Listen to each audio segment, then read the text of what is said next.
And that was a joke. That was like a meme for a while. Exactly. Like Orville's the real new Star Trek. But it's a reality. And I was like, okay, guys, the Orville's going to be cute, but Discovery's the real deal, right? And now I'm like, yeah, actually, maybe.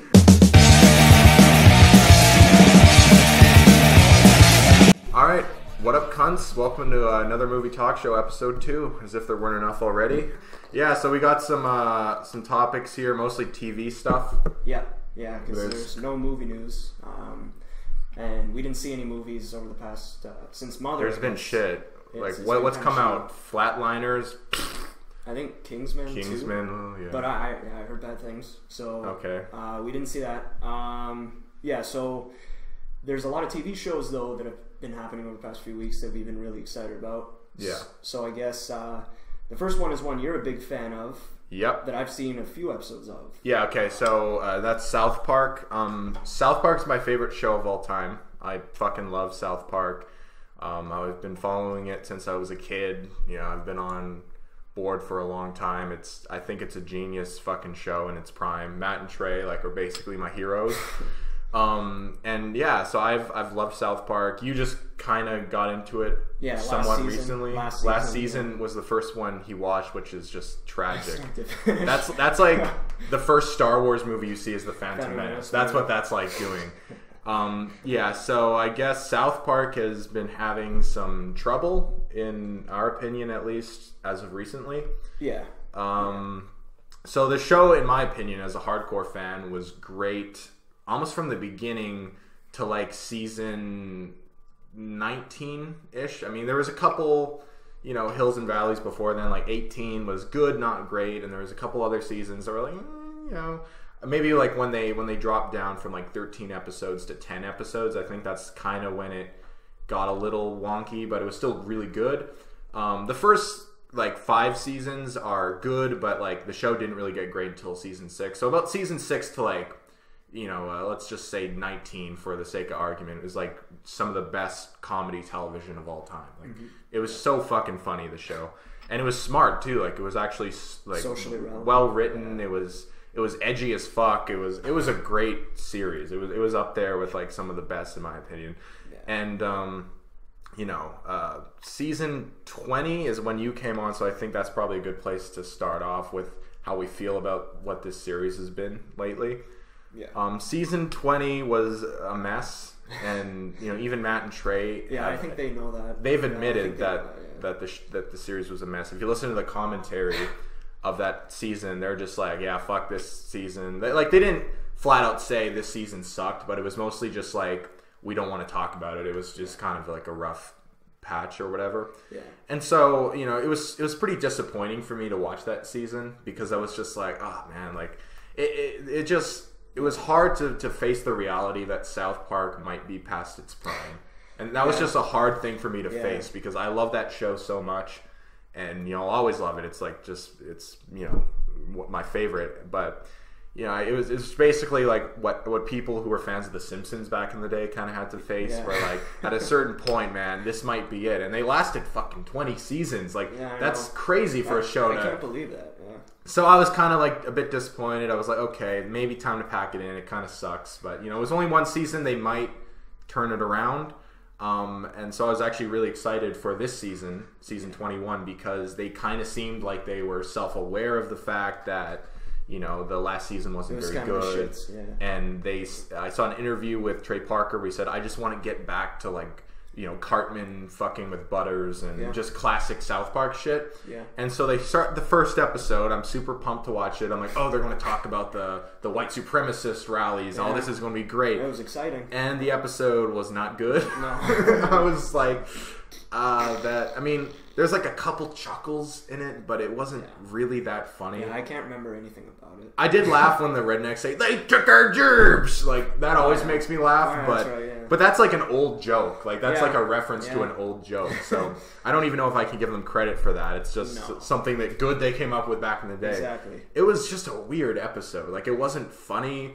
It was like the whole it was white people renovating houses. Like, what I didn't get about that is normally with Randy episodes, it's like Randy will see something on TV and then he'll want to imitate it. Yeah. With this, it's like, what, he just randomly has a fucking animation for no show? Reason, just and it's gone the next episode. Exactly. Like, what? Like, that's just lazy writing is all that is. And, you know, like the stuff with Cartman, because look, I did not. The problem with last season is the storyline. Like, South Park should not be a story. Like, it should be continuous 13 episode story. Yeah, it should be one. It should be episodic. It should be each episode is its own thing because it's a comedy show. And it's just about jokes. And so I was kind of worried that last season was going to carry over into this season, and it only did with the Cartman Heidi thing. Yeah, a little bit. And the problem I've had with that, at least with the first episode, is even though I don't have a problem with that story, it's kind of ruined Cartman. Yeah. So it's like all that stuff in that first episode wasn't funny with Cartman, where it's like he's just not the same character. No. Like he's like this weird bitch now, and it's like this isn't Cartman, you know? Which I get wanting to do something different with a character that they've had for 20 years, but it's like Cartman was hilarious. He was like he was the funniest thing about that show besides Randy, and it was like, you know, they just kind of ruined his character with this girl character, and it was just sad. Yeah. And you know, the jokes fell so flat. The commentary was so irrelevant. Like, it didn't make any sense. I know. I didn't get their points. Yeah. The stuff. It was a shitty episode. I mean, it wasn't completely unwatchable, but it was bad. Yeah, especially for a premiere. For a premiere, I know. Like, there was so much hype for it. Because I was hyped because I wanted to see if they could turn it around. I wanted to see maybe season 20 was just a fuck up, and now they're back on track. Well, yeah, especially as a newcomer, when I came in last season, I had all this praise from you. It's the greatest show of all time. And then I watched that season, I'm like, oof. This is not. It honestly broke my heart that was your first impression of South Park. It wasn't horrible, but there was many episodes last season that felt the exact same. Because I can't really differentiate any episode from last season. Like, I think there was the first one where he rebooted the anthem. That was the only one that really stood out. But then I can't remember any of the others. Every other episode... Because they just retreaded the same joke every episode. It was the exact same, 5 jokes that they just repeated the entire time. And every episode blended together. Exactly, yeah. It was like one really shitty, mediocre South Park movie, basically. So that season was a mess. And then going into this season, I was also having hopes that they could turn it around because of the last episode of last season was called The End of Serialization as We Know It, which kind of told me, okay, they understand what happened. They tried something new. Because that's the thing about Matt and Trey. They've always been super self-aware. They've always been critical of themselves. And so I thought that they were going to turn around the ship. And the first episode was shitty. The second episode, though, kind of gave me some hope because it was actually decent. Like, it was pretty good. Well, as you were talking about Cartman, he had his return kind of. Yeah, as soon as I saw the second episode, I was like, thank God we have Cartman back. Like, Cartman was actually acting like Cartman again. Where Cartman really hasn't been the same since PC Principal kicked his ass in season 19. Which was hilarious. But for that season it worked because he had a story arc. But then they carried over to season 20 where it's like with Heidi, and then that just ruined him. And it's like now he's just not funny anymore. But that the second episode was Cartman's return. The social commentary was back where it actually was funny and it made sense and they had a point. Put the phone down. Especially exactly. Nowadays, that's so relevant. And we saw classic Cartman with the Logic parody, which was fucking hilarious. That's probably my favorite gag in South Park I've seen. At least in the past. Because you've only seen like a handful of classic episodes, right? It's one of my favorite gags. Yeah. Cartman, don't do it. We don't want you to die. Exactly, I mean, Tweek, I like Tweek. He's obviously very annoying. Well, I like Tweek because of what he represents in the real world. Paranoid. Because there are people like this who are just so extreme where they think everything in the world's out to get them. And it's actually real. Back in the day, Tweek was funny because... Like, he came in that season where they were trying to replace Kenny. Yeah. And they would go on these crazy fucking typical South Park adventures, and it's all, just commonplace to them, but Tweek would be, like, freaking out. So, I like Tweek. He's a cool character, so I'm glad that they did an episode focusing on a South Park character that maybe isn't as popular. Yeah. And that's been around for a while. I mean, he's popped up here and there. Like, he had an episode in season 19 that this episode was kind of a sequel to, where Tweek and Craig are gay or are they kind of thing. And so that episode was funny. Like, it was actually good. Yeah. And then we get to episode 3, and it which is another Randy episode. Yeah, honestly, look, Randy, just striking out. Randy is the funniest character on the show. Like back in the day, some of the best episodes were Randy. Obviously, Medicinal Fried Chicken is the one everyone points to. That's classic Randy, and or the one where he becomes an alcoholic. Or Randy was hilarious. Like he was the best supporting character on South Park. But I feel like at this point they've kind of overused him. Yeah. Where it's like back in the day they maybe had like a couple Randy episodes per season, I want to say, or maybe more. But it's just these ones just aren't that funny because the first one was kind of a Randy episode. This was a full-on Randy episode. Yeah.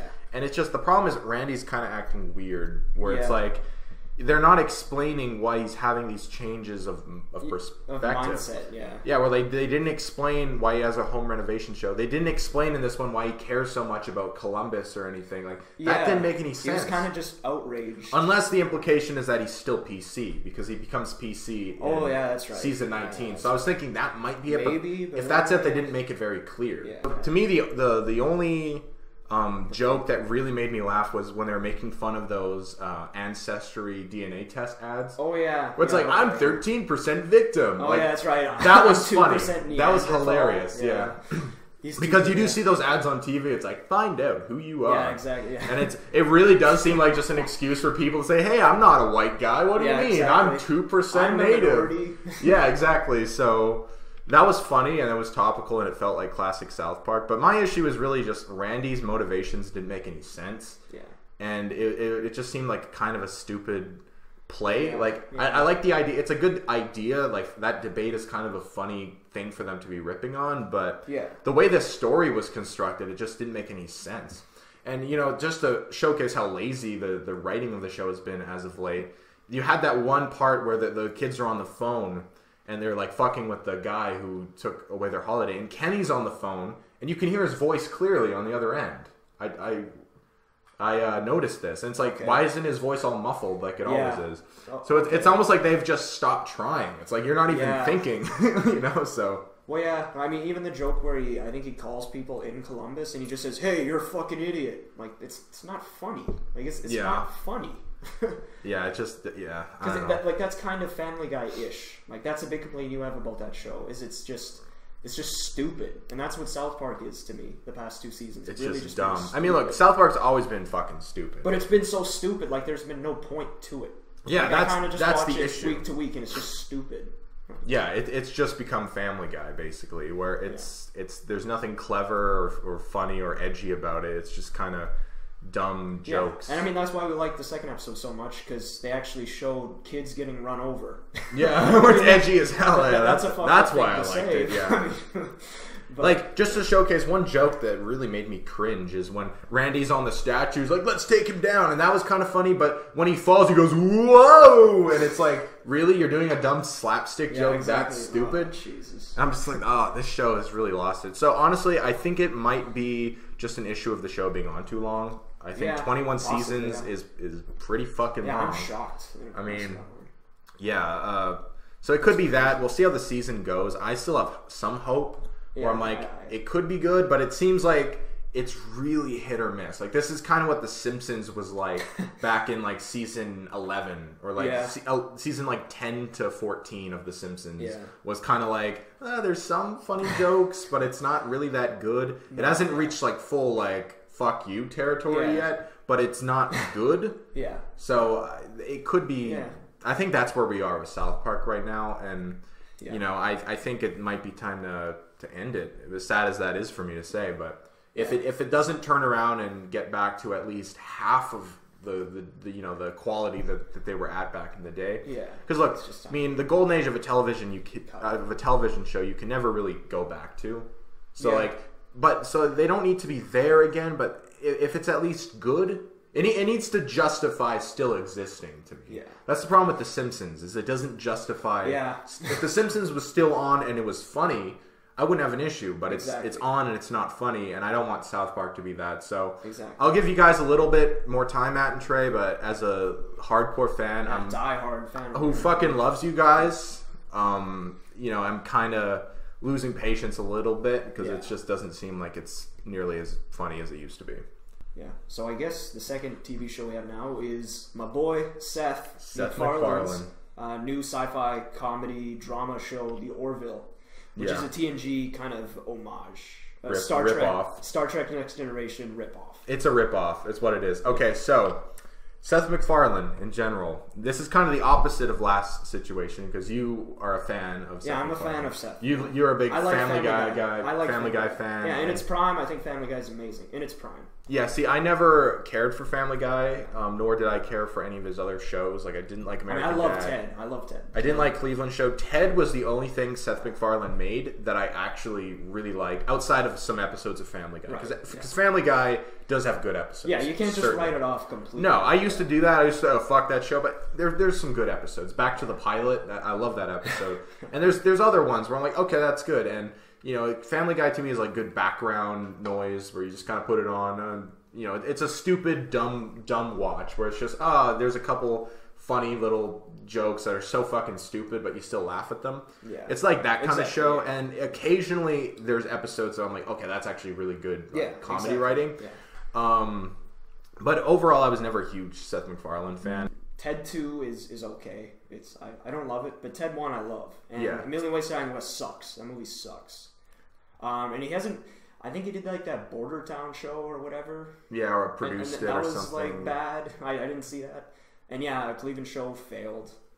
And then this show comes out, and this guy's a massive like Star fan. Like he's a big Star Wars and Star Trek fan. Yeah. So he comes out with this, and the trailer. First of all, let's talk about the trailer. I didn't like the trailer. I didn't. Really I liked the trailer. I was like, I care for the trailer. It wasn't hilarious, but I'm like, this is a great concept. Yeah. Where I kind of thought, okay, so it's like Galaxy Quest, the TV show, where it's just like a Seth MacFarlane takes on Star Trek, and it was going to have stupid, ridiculous jokes about Star Trek. Yeah. I'm like, I'm down for that. You know, I don't love Seth MacFarlane, but that sounds kind of funny. Yeah.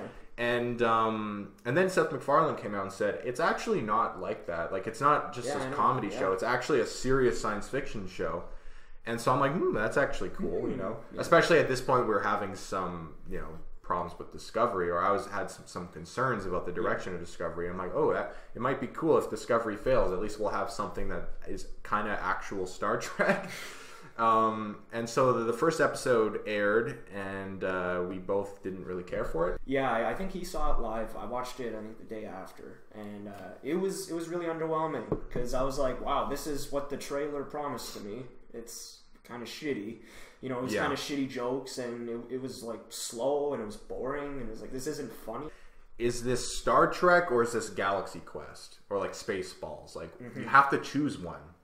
You can't just be this weird hybrid amalgamation where it's not funny enough to be a good comedy, and it's not interesting enough to be good sci-fi. Yeah. So it just ends up being a whole lot of nothing. Yeah. It was a really weird pilot. I just know that we both didn't really care for it, and it was kind of worrying because I was like,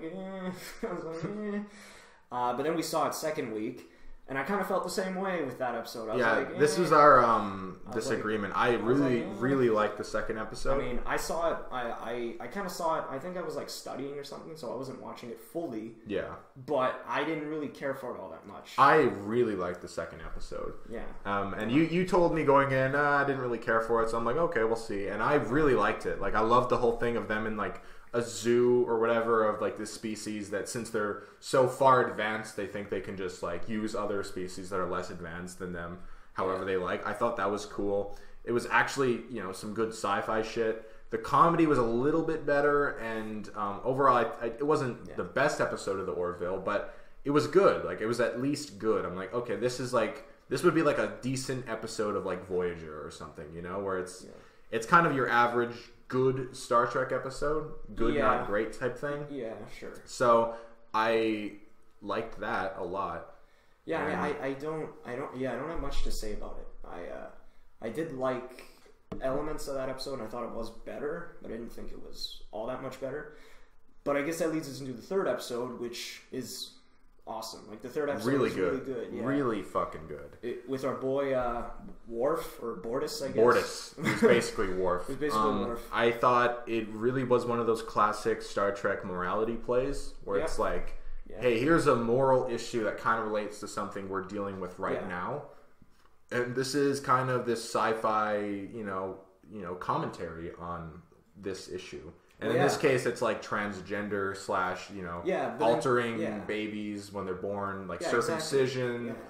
And that's what made it a great commentary. Is it can be read as a metaphor for different things. Exactly. It could be about transgender. It could be about circumcision.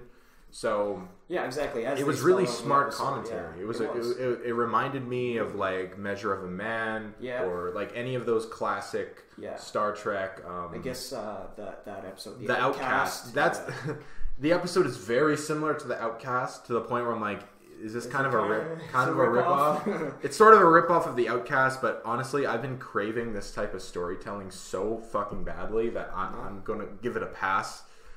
And then you get to episode 4, and that's when the show really kicks in, and I get super excited about it. Yeah, well, because I watched the 3rd one, I'm like, I love this episode, but I'm like, I don't know if they could keep it. It may have just been a one-off type thing. And then episode 4 happens. I'm like, okay, this is a show I want to watch every week on Thursday night. Yeah, because you have a great, interesting concept of people living in a ship, and they don't know they're on a ship. They think it's just how the world looks. Yeah, it's one of those classic tales of older generations lying to the younger generations. Yeah, trying to keep this mirage and story about propaganda. Basically, remind me a lot of The Village, like the M. Night Shyamalan movie. It's kind of that similar kind of concept, except in space, and it really is. It's on par with some of the good Star Trek episodes, like some of the good TNG episodes. Where I wouldn't say it's like one of the classic TNG, but it's like your average good Next Generation episode, and your average good Next Generation episode. That's good. High praise because we both adore that fucking show. Yeah. And so, episode 4 of the Orville was just fantastic, and I'm really looking forward. Like, I'm actually excited each week to see a new episode of the Orville, even more so than Discovery, which we'll talk about in a second. Yeah. Like you were saying earlier, I hope that this doesn't get canceled. Yeah, and I think it might. There's a serious possibility this will get canceled. Possibly, yeah. I don't know if this show's caught on with the mainstream. I have no idea. Yeah. But I know this show has a lot of hardcore fans, but I think it's mostly disgruntled Star Trek fans. Yeah, I think that's really they just found their way over. Yeah, but Discovery pissed them off, and so they're just kind of all catering. Right. And that was a joke. That was like a meme for a while. Exactly. Like the Orville's the real new Star Trek, but it's a reality. And I was like, okay, guys, the Orville's going to be cute. But, Discovery's the real deal, right? And now I'm like, yeah, actually. Maybe. That was kind of valid, that criticism. So we'll fingers crossed it doesn't get canceled, and also fingers crossed that they'll be able to keep up this level of quality. Yeah, this is really good because the show is still proving itself right now. Because we're only 4 episodes in. Only 4 episodes in. So basically, once you develop a good sort of steady momentum and you get like multiple episodes, if there's the odd dud in the mix, that's every show. That's fine. Yep. But as long as it's pretty consistently good or great. It's got my viewership for sure. Absolutely, and I just hope it catches on with the mainstream if it hasn't already, because it's. I know it premiered really strong and then it dipped a little bit. Yeah. I don't know, because I think they kind of sold it as a Seth MacFarlane show, but it's really not. Like solely. That's what may have there could have been a lot of Family Guy fans who were like, "Oh, Seth MacFarlane, let's watch that." Space. And then they see it like this is just some stupid nerd show. Yeah. Exactly. And I like the stupid nerd show. Yeah, That's what I'm here for. Thoughtful drama. It's a genuinely good sci-fi show, which is something I didn't think I'd be saying about it. Yeah, but a Seth MacFarlane written show. I know he's written every episode so far. I'm like, wow, this guy can actually write science fiction. Yeah, exactly. That's awesome. So I guess now that we've talked about the Orville, it's probably a good idea to talk about the real Star Trek show by Brand. Dun dun dun dun dun dun dun dun. Yeah. So here we go. I don't know. I'm pumped. Let's do this. So we should probably start off with the way this is distributed. I know that's a shitty way to start, but we got to talk about this. Okay, so everyone in America is bitching about CBS All Access. Keep bitching. That's fucking stupid. That's stupid. We're Canucks. We're Canadian, as you can fucking see, proudly. And so we're getting it on TV. But I mean, here's this bizarre thing. We get it on TV, but everywhere else gets it on Netflix. He has the channel. I don't have the channel yet. So I've had to find other means to watch these episodes. But the way in which this show is being distributed is so weird. It's fucking ridiculous. It's so ridiculous. It's retarded.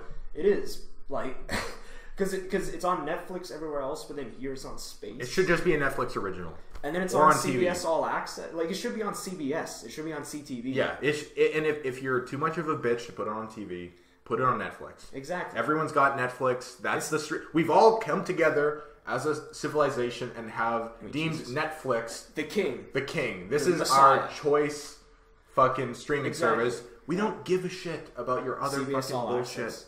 We don't care. We have our thing. I mean, particularly when all the other Star Trek series are on Netflix. Every series is on Netflix. It only makes sense. Every single series. I'm fine watching it on Space. I am too when I get the channel. Yeah, because it's on TV. But it's kind of I got it easy to watch, so it's better to be Canadian in this case. Exactly. And so I feel bad for the Americans because they're the ones that are getting fucked. Yeah, because I mean, there's so many I've watched so many videos of people talking about this show, and they're like, I don't have all access, and I'm not going to get it, even though I'm really excited about this series. I'm not going to get it. Yeah. So I mean, you're losing so many fans. I also saw a report recently that it's doing way better in Canada than it's doing in America. Yeah. Well, I mean, the premiere it slammed apparently in Canada. Like a lot of people watched it, and I watched one part of the premiere, then I had to watch the other part the next day. Yeah. Then they fucking ripped you off like that. Yeah. I mean, but I mean, I guess that aside. Yeah, we'll have to talk about the show. Okay, so we already did a video about this, so we don't have to retread everything that we mentioned in that video. If you want to know what we thought about the show before it came out, go watch that video. And so let's start with the pilot. Yeah, the 2-part pilot. It aired. I was pumped. You know, I had so much concern about it, but I was like, okay, you know what? The excitement of there being a new Star Trek show just kind of took over. I'm like, I'm ready to go. Here we go. Let's do this. Yeah. And the pilot aired, both episodes, and I thought it was good. I wasn't like blown away by it, but I thought it was pretty good. I was like, yeah, particularly when you compare it to other Star Trek pilots, it's one of the better ones. It's probably the best. It's probably the best. I can't think of one that would top it. Because I mean, when you think about the other Star Trek pilots, you're like, oh my god, yeah, those are the cage and where no man is gone before. I mean, that one's good. That one's good. I like that one. It's a decent episode. It's not. But I mean, like Farpoint and Emissiary. It's like, or the Enterprise pilot, or And then this one comes out, and it's like it's probably the best. It's not great, well, but I mean, particularly because of all the preamble we had going in, where it's like, oh, this is gonna suck, it's gonna be shit, and then it comes out, and it's like, no, that was actually pretty solid. It was pretty solid. And then like the first, I mean, it's really bizarre that the first half really builds up to the second half, and like half the audience can't see the second half. Mm-hmm. It was really bizarre. That's just more of them being shitty. And it's also really bizarre that, I mean, this is going to be a spoiler discussion, that the first 2 parts of Star Trek Discovery are just like a prologue that you could have had in flashbacks. Yeah, there's no reason that it's not a logical point for this to. There's no reason that the first 2 episodes should have been like a 2-parter. Like it could have been 20-minute flashback. Yeah, but like just on its own as a piece of television, it was good. I still had concerns about it where I'm like, is this really Star Trek? You know, it's just kind of a big war. Like that's basically the storyline. Is there's a big war. I'm like, that's not nearly as interesting. Yeah. People say, what about DS9? Well, DS9 did it over 7 seasons slowly. Yeah. It's not like they just started first episode, there's a war. Yeah, there was preamble for sure. There was multiple seasons of preamble before there was an actual war. Yeah. And so it was about the political landscape and it was actually an interesting story. This is just there's a big war and we need to stop the bad guys. Yeah. But I'm like, okay,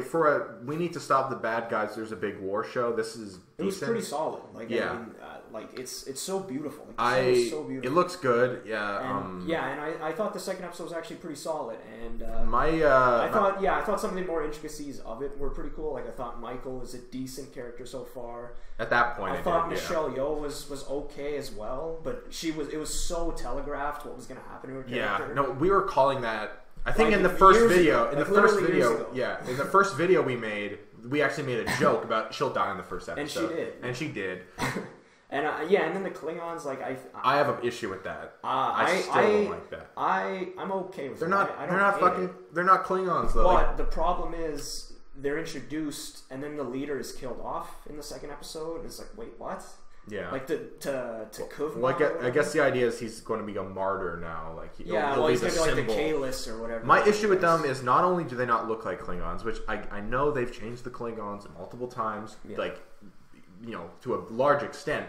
My big issue is the culture where these they don't feel like Klingons culturally. Where Klingons, to me, the best version of a Klingon, they're like drunken sailor Vikings, you know? Like they just drink, they sing war songs, and they're like pirates. They're like space pirates, basically. These guys are this weird religious cult. Yeah. I'm like, they're just not as interesting. And also, there was no reason to redesign them. Yeah. And it just pokes too many holes. It's like, why is there we already had this issue with Klingons and settled it. Why are we fucking with their design again? Like, it just doesn't make any sense to me. Yeah. But I was still like, okay, I can still enjoy the pilot for what it is. Yeah. And, you know, I didn't love it. I didn't think it was amazing. And I mean, there's a lot But I was like, it wasn't terrible. Like, there's a lot of little things in there that fans will cry about or complain about.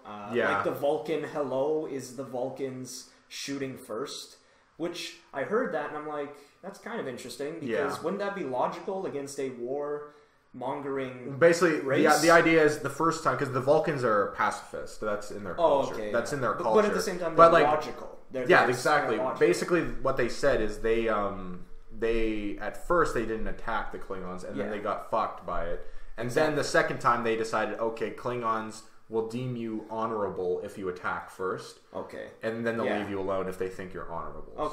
That was her logic going into what she did, which I thought was kind of suspenseful. Like, some people had an issue with that. I thought that was a cool scene. Where I did too, because I got what she was doing. She was trying to avoid a war or their ship getting destroyed because she knows what happened to the Vulcan ship. Exactly. So I didn't have an issue with that. My issue with it was really just this is just kind of dumb sci-fi where it's fun, but it's not really like Star Trek, and it doesn't have the science fiction intrigue that Star Trek had. But I'm like, okay, I'm not getting that with this show. I'm just going to enjoy it for what it is and try to enjoy the ride.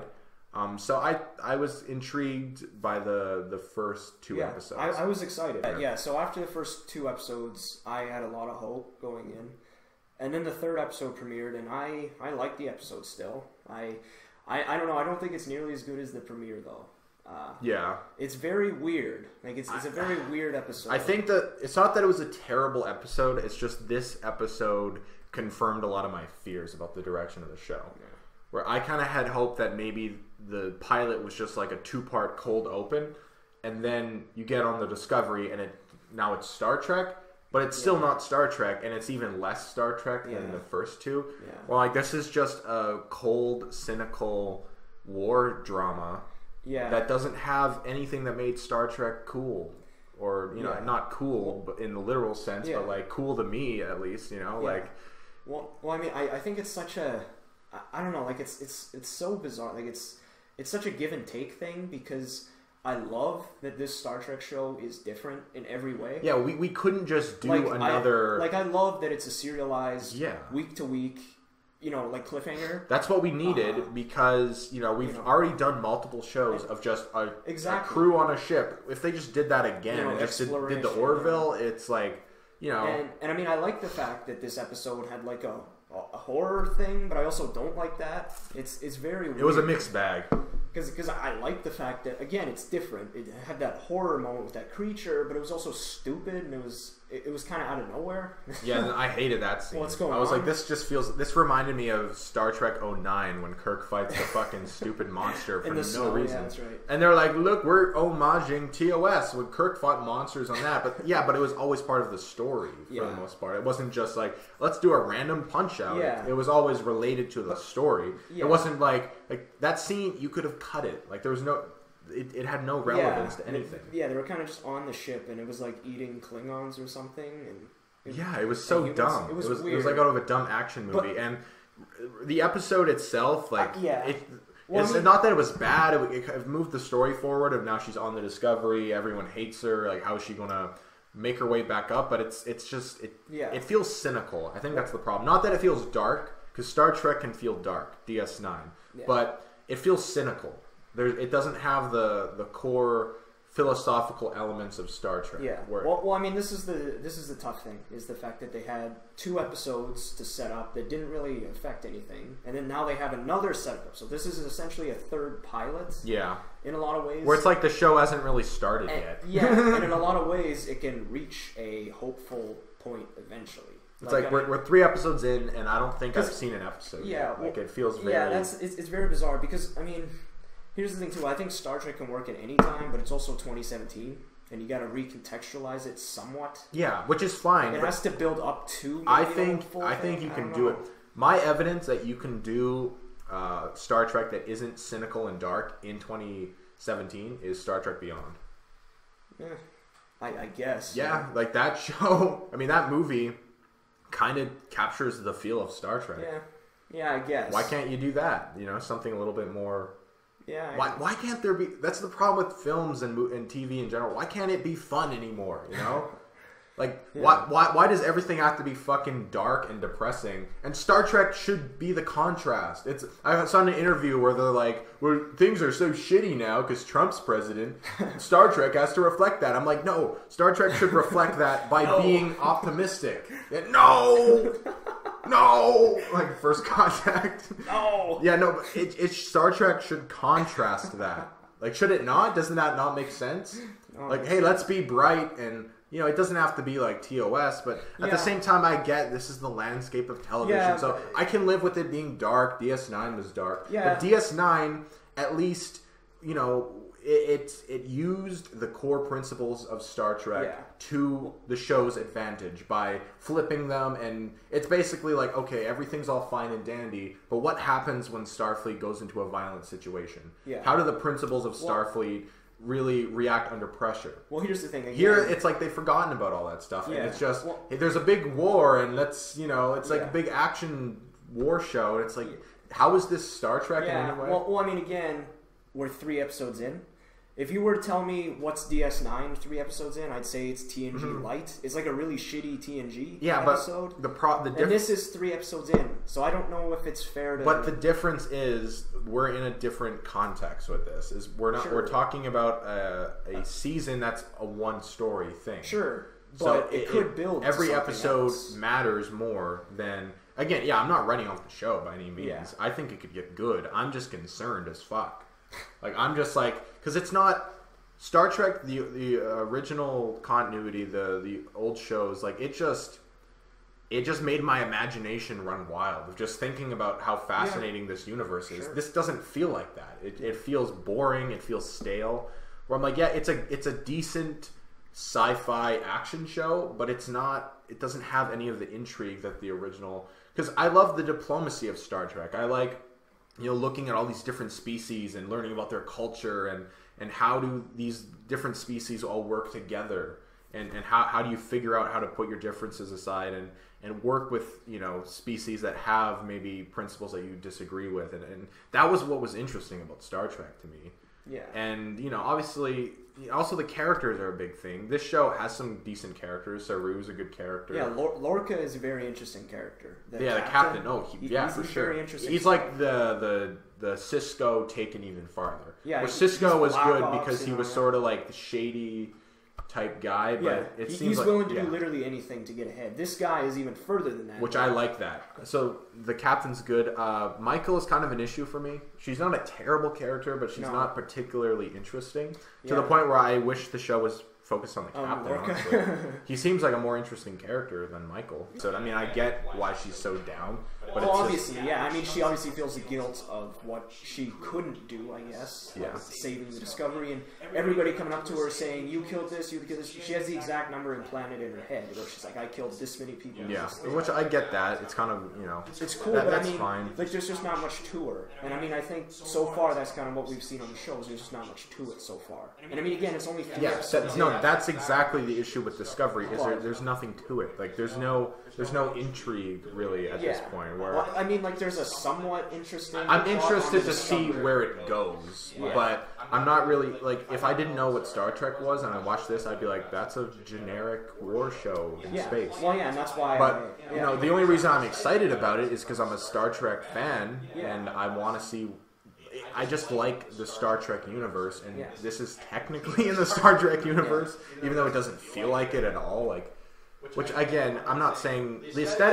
The aesthetics don't bother me. Yeah, well, I mean, listen. I don't care. If you're going to complain about the fact that it doesn't look like the 60s TV show, Just don't. You're stupid. Just don't. No. Like, I mean, it's obviously not going to look like that. There are things to complain about for continuity purposes. Yeah, I mean, but I mean, like, they're not going to have cardboard boxes with red paint. Yeah, like, guys, like, they're not using the uniforms from the cage, so fuck this show. I'm like, that's so stupid. Yeah, it's stupid. Come on. So I guess that's all we got to say about Discovery. Yeah. Live long and prosper.